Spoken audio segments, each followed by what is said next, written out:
Let's go now to MSNBC congressional correspondent Mike Vaquera.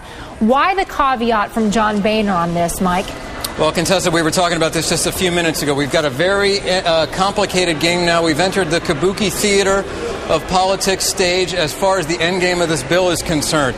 You cannot find a member of Congress, conservative, liberal, leader in between, who's going to tell you that this deal is not going to get done before Sunday at the latest. However, how they get there, completely different story.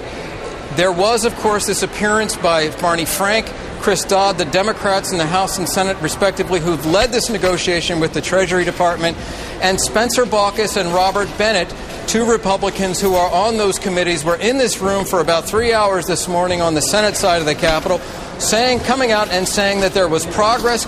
Chris Dodd said an agreement in principle, or I'm sorry, he called it a fundamental agreement on the principles of what it was before them in terms of this massive bailout package.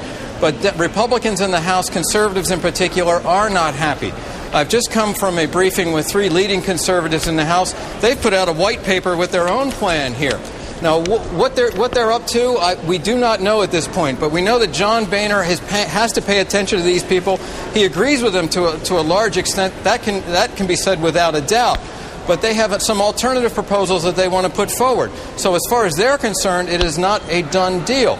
A lot of people are going to speculate. Is this conservative alternative just something that they can vote on for political cover? When the vote comes, we don't know at this point, very much in flux. We know that when they go to the White House at 4 o'clock Eastern Time, we hope that things are going to be cleared up somewhat at that big meeting with McCain and Obama and these leaders. Well, let me ask you, because John Boehner actually included in his statement this line: I look forward to joining my colleagues, President Bush, Senator McCain, and Senator Obama at the White House later today to take the next critical steps on a rescue package. Is there any chance that some of the reticence here on embracing what other leaders said, hey, at least we've got the fundamental principles out of the way?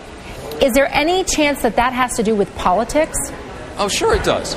Politics is second nature to the politician. I don't mean to get overly philosophical here when there's so much on the line. But yeah, John Boehner and Nancy Pelosi and every other leader of Congress is in a very difficult position, deciding what's best for their caucus, for their conference as a whole, trying to stay in step with them ideologically. After all, these are the people that elect them to lead them over the course of a Congress, and trying to do what's best for the country as dictated to them, or as represented to them, I should say, by Hank Paulson and President Bush. Just how dire is this circumstance? There are many conservatives who don't think it's as dire as people are making it out to be. They are unconvinced. And so John Boehner is not going to get out ahead of the majority, or at least half, of the people that he leads in Congress and sign off on this deal because Chris Dodd and Barney Frank said so. That's simply not the way Capitol Hill works. And by the way, Mike, that also leaves the opportunity, if this deal's not embraced before 4 o'clock, it leaves the opportunity for the presidential candidates to become influential in getting the deal done. You betcha. And a lot of Democrats suspect that's exactly what's going on here. Mike, thanks a lot.